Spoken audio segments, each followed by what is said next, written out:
Okay, so here we are, and I had, sort of billed you that I would be hearing from you as hearing from you as many people probably will have an impression of what it's like in America. I'm talking, of course, about the arrival of the new president, the new old president.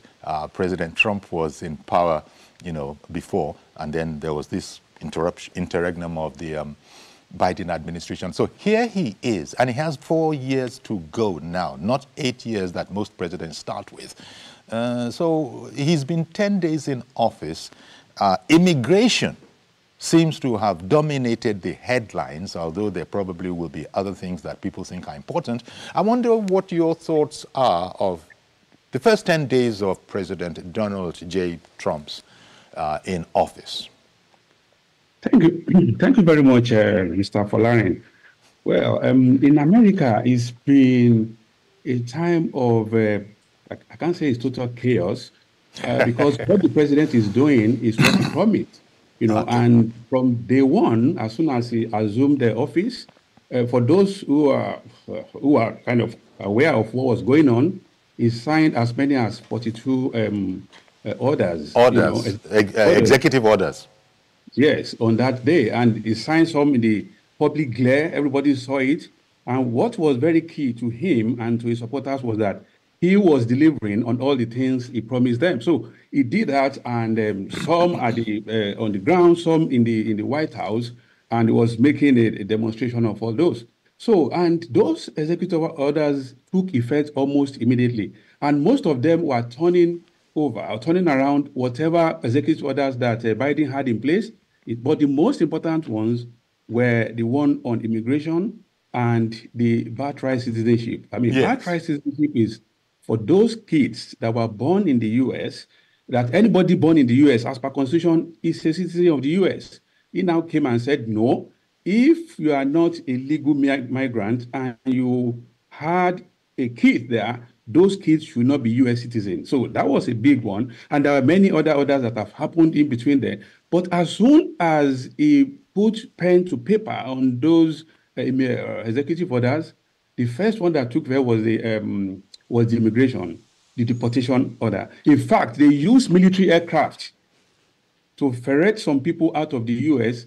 to countries like Colombia. In fact, some of them got to Colombia, and the country was not ready for them. They first said, no way, they were not going to take them. But, I mean, when they went under threat, and Donald Trump told them that if they did not, he was going to put tariff on them, I think they kind of succumbed. So it's been a lot of things going on between then and now. People are being rounded up here and there. And everybody, you see immigration lawyers giving advice here and there. And also we have the frenzy of people of his executives being presented to the Senate for approval. All those things are going on. But the most important thing is that is what America voted for. The Americans wanted, Americans usually want a change. They are always restless. After 2 months, they'll be tired of you. They want somebody else.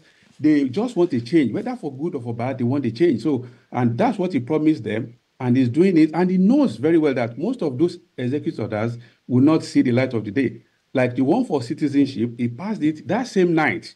That same night, some attorney generals went to court, and they put another on it that he should stop. And he knew that would happen. But the first thing he has done is that he has kind of delivered on his promise. So he now has the excuse to tell his followers that, well, I did what I told I was going to do. Is this attorney generals or is Democrats that are blocking me from doing this? And the same thing happened during the first time. The first time, the day he came in, that was the day he kind of signed the executive order for ban of Muslims coming to the U.S.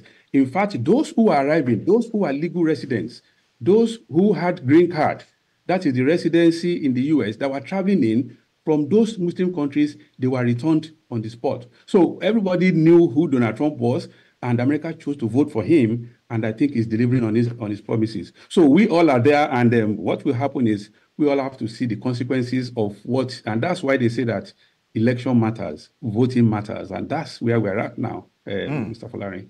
So President Trump is doing a great job as far as he and his supporters are concerned.